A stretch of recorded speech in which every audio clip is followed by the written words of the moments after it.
जय हिंद साथियों, आप सभी का स्वागत है। और आप सभी से एक आवाज़ चाहती हूँ, और यकीनन वो आवाज़ जब आप बुलंद करेंगे, उठाएंगे, तो इस देश के गरीब, मजदूर, किसान, आम आदमी को राहत देंगे।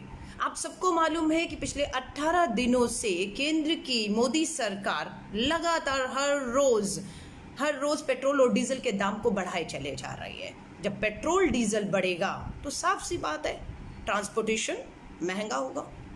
जब ट्रांसपोर्टेशन महंगा होगा तो यकीनन है कि सामान, वस्तुएं और चीज़ें भी महंगी होंगी। जब महंगी होंगी तो महंगाई की मार किसे पड़ती है? गरीब और आम आदमी को। अमीर को फर्क नहीं पड़ेगा, उससे अमीर को कोई फर्क नहीं पड़ेगा। उन 80 करोड़ सुनिएगा, ये मैं नहीं कह रही, भाजपा के राष्ट्रीय अध्यक्ष जेपी नड्डा जी ने ट्वीट करके कहा कि हमने लॉकडाउन के दौरान 80 करोड़, जी हाँ 135 करोड़ के हमारी देश की आबादी, उसमें से 80 करोड़ गरीबी रेखा से नीचे वालों को उन्होंने अनाज मुफ्त का राशन दिया है इस लॉकडाउन के 3 महीनों में। तो मैं मानकर चलती हूं कि 80 करोड़ लोग गरीब हैं जो खुद का राशन नहीं खरीद पा रहे हैं। इतनी महंगाई अगर होगी तो आप सोच लीजिए उस गरीब का क्या होगा। मैं आपको बताती हूँ, जो कहते हैं कांग्रेस की डॉक्टर मनमोहन सिंह की सरकार ने क्या किया है, प्लीज उन्हें जाकर बताइए। मैं बहुत पीछे जाने को कहेंगे तो 2008 में भी ले जाऊंगी, लेकिन मैं 2014 में जब कांग्रेस की मनमोहन सिंह सरकार ने सत्ता छोड़ी थी, तब पेट्रोल के ऊपर सरकार ने कितनी जो है एक्साइज ड्यूटी जो है वो लगाई थी, वो थी 9 रुपये 20 पैसे पेट्रोल पर। भारत सरकार, मनमोहन सरकार ने एक्साइज ड्यूटी लगाई 9 रुपये 20 पैसे। आज 2020 में 6 सालों के अंदर केंद्र की मोदी भाजपा सरकार ने पेट्रोल पर कितनी एक्साइज ड्यूटी लगा दिया? 32 रुपये 98 पैसे, यानी कि लगभग 33 रुपए। हमारी कितनी थी? 9 रुपये 20 पैसे, इनकी कितनी है? 33 रुपए। डॉक्टर मनमोहन सिंह जी की 2014 की सरकार में डीजल के ऊपर उत्पादन शुल्क एक्साइज ड्यूटी कितनी थी? 3 रुपया 46 पैसे। जी हाँ, डीजल पे 3 रुपया 46 पैसे एक्साइज उत्पादन शुल्क मनमोहन सिंह सरकार ले रही थी। और मोदी सरकार कितने ले रही है?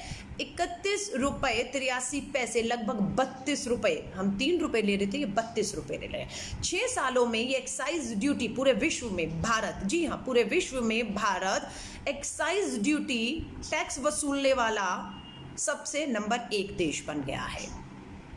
कनाडा, अमेरिका, जापान भी तेल के ऊपर इतना टैक्स नहीं लगा रहा, इतनी वसूली नहीं कर रहा पूरे विश्व में जितना टैक्स लगाकर वसूली करके भारत नंबर 1 पर खड़ा हुआ है। कितना 6 सालों में इन्होंने पेट्रोल डीजल तेल पर टैक्स लगा कर वसूल किया? 18 लाख करोड़। जी हाँ, 18 लाख करोड़ रुपया आम गरीब आदमी की जेब में डाका डालकर पेट्रोल डीजल के जो है दाम बढ़ाकर वहां से 18 लाख करोड़ लिया। आज जो अंतर्राष्ट्रीय बाजार है, वहां पर अंतर्राष्ट्रीय बाजार में कच्चे तेल की कीमत कितनी है?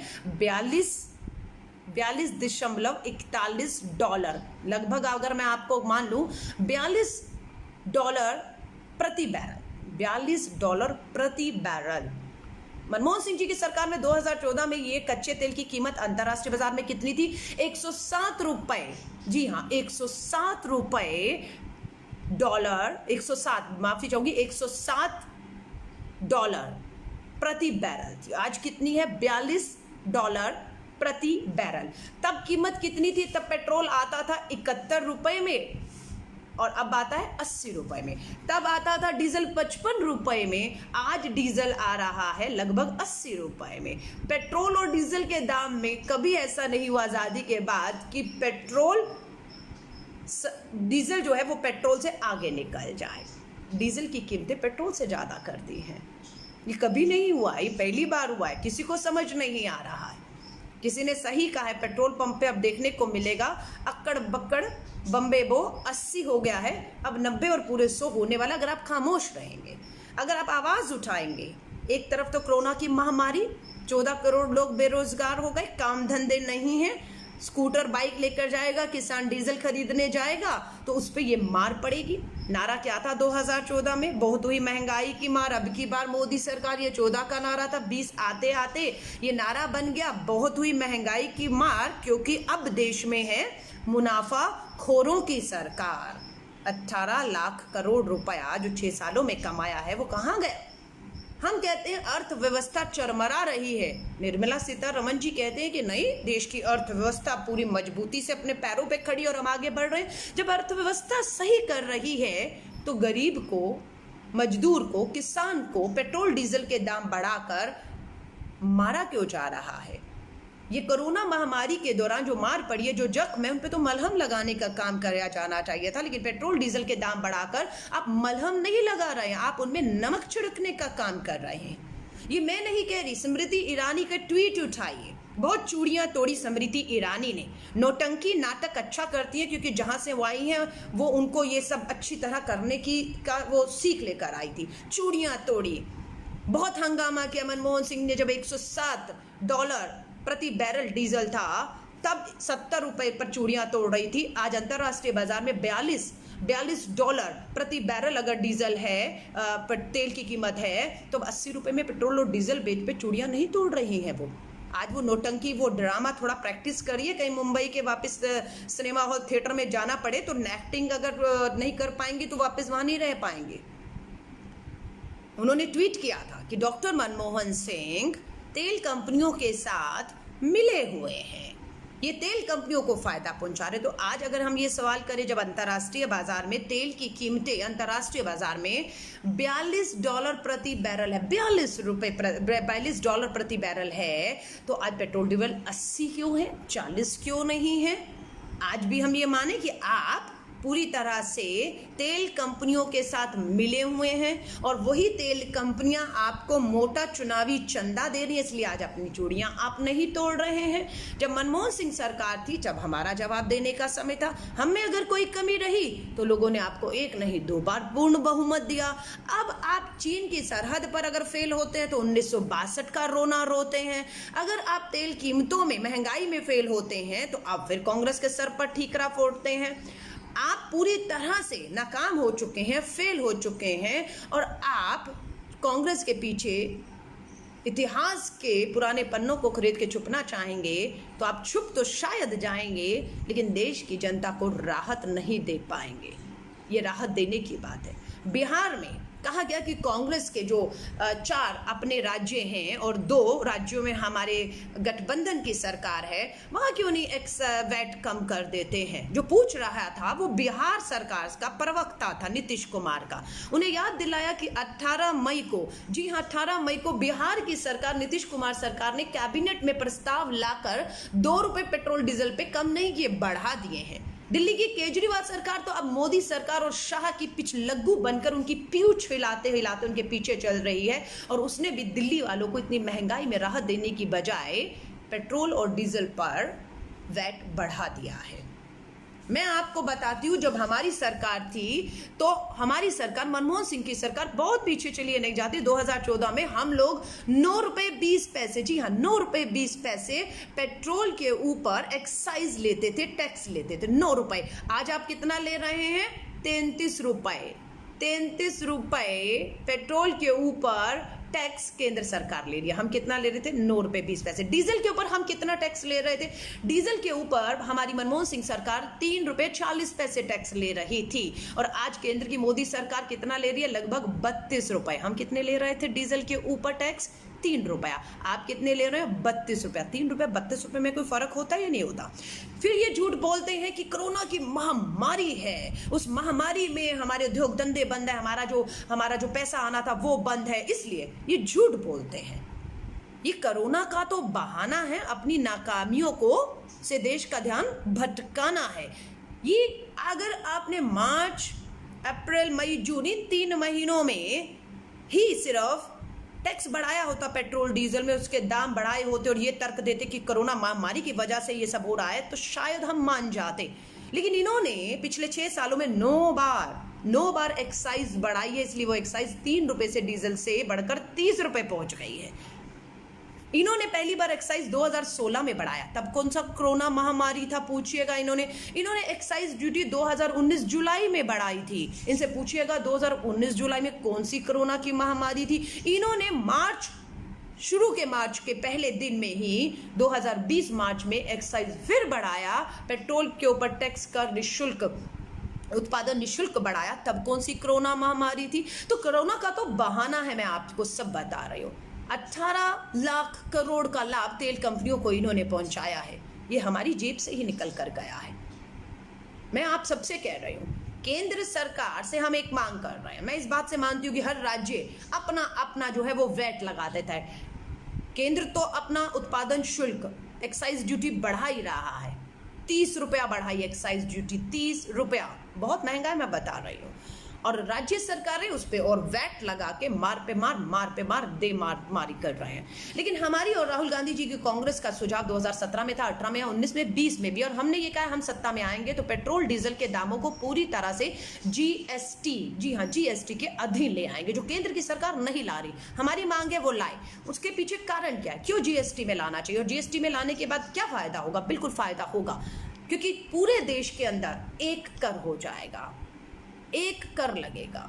उसके बाद जो देश की सरकार है और राज्यों की सरकार है वो एक्साइज ड्यूटी और वैट के नाम पर अपने अपने टैक्स, कोई 4%, कोई 10%, कोई 15%, कोई 30% तक लगा रहा है, वो नहीं लगा पाएगा, अपनी मनमानी नहीं कर पाएगा। अपनी मनमानी के तानाशाह तरीकों से आप लोगों पर टैक्स नहीं थोप पाएंगे अगर आप जीएसटी के अधीन आ जाएंगे, क्योंकि जीएसटी पेट्रोल, डीजल और तेलों को एक ही दामों में सामान्य रूप से ले जाएगा। जो तेल और पेट्रोल की, डीजल की कीमत जम्मू कश्मीर में होगी वही मुंबई, कलकत्ता और वही दिल्ली में भी होगी, जो अभी नहीं है, जिसका फायदा सरकारें, तेल कंपनियां, राज्य सरकारें भी मिली होंगी तेल कंपनियों से। जब ये आरोप हम पर लगता है तो आप पे आरोप क्यों नहीं लगे कि आप केंद्र की सरकार और राज्य सरकारें तेल कंपनियों से शायद मिली हुई है, इसलिए तेल कंपनियों के दबाव में केंद्र तो दाम बढ़ाता है, राज्य सरकारें भी वैट बढ़ा देती हैं, और इतना वैट बढ़ा देती हैं कि वहां की तेल कंपनियों को लाभ पहुंचता, चुनावी चंदा उन्हें भी मिलता हो।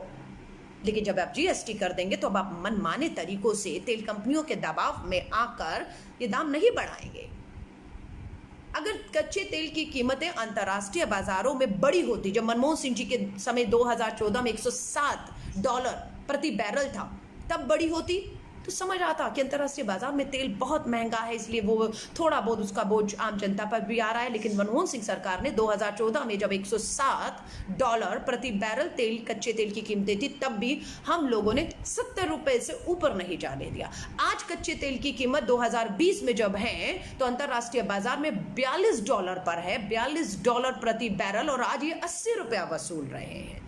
तो ये कच्चे तेल की कीमत तो इतनी कम है, कंपनियां तो बहुत सस्ते में कच्चा तेल जो है वो खरीद रही हैं, हमसे दुगने दाम वसूल रही हैं। ये मुनाफा कहाँ जा रहा है?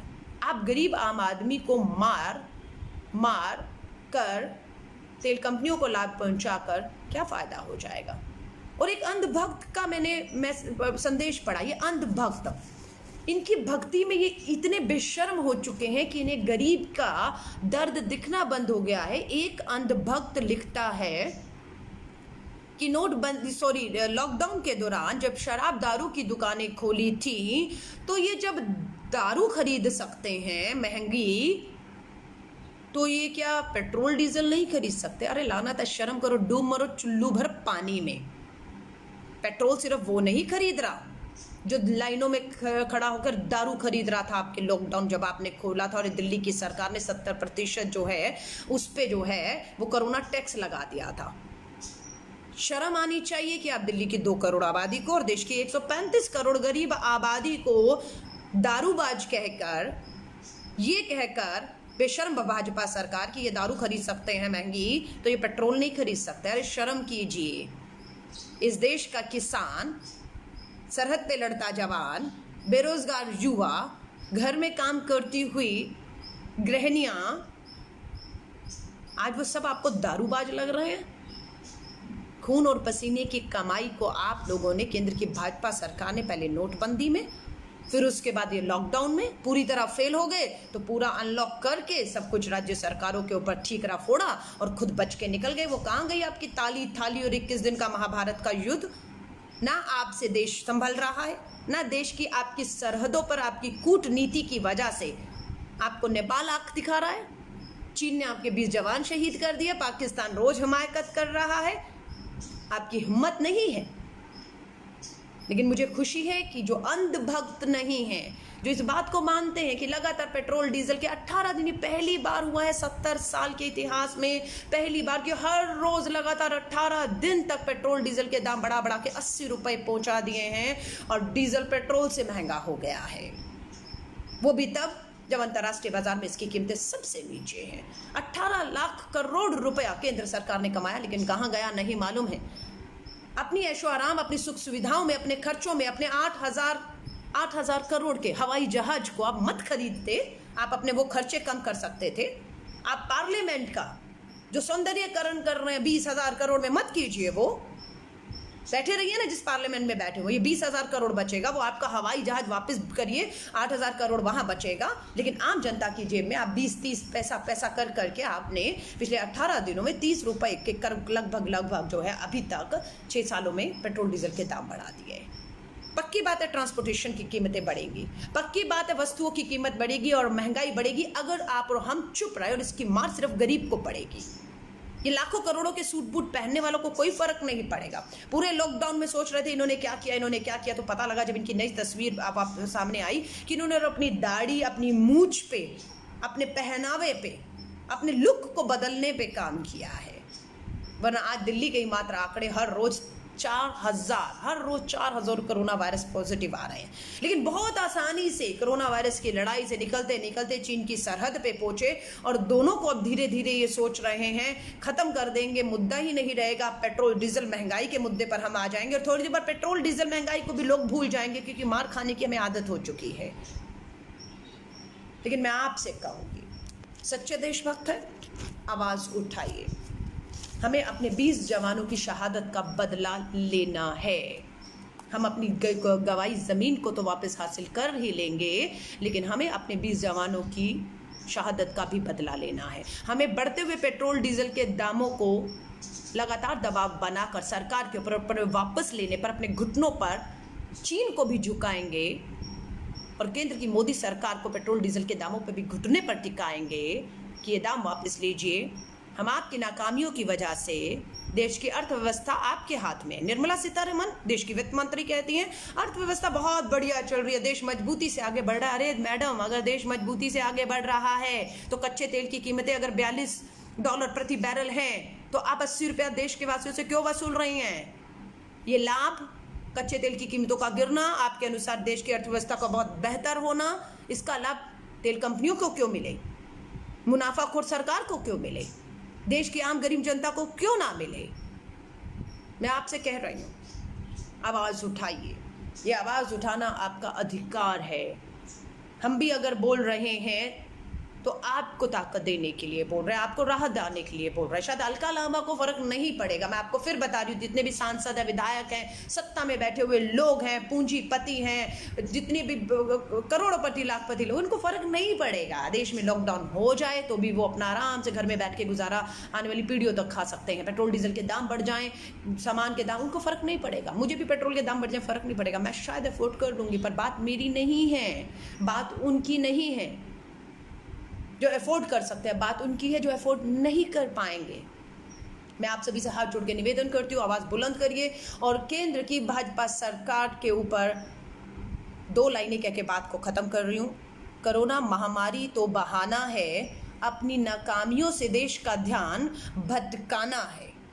दूसरा, 2014 का इनका नारा, बहुत हुई महंगाई के बाद, अब मोदी सरकार के बाद अब ये नारा 2020 में हो गया है, बहुत हुई महंगाई की मार, क्योंकि अब है देश में मुनाफाखोरों की सरकार।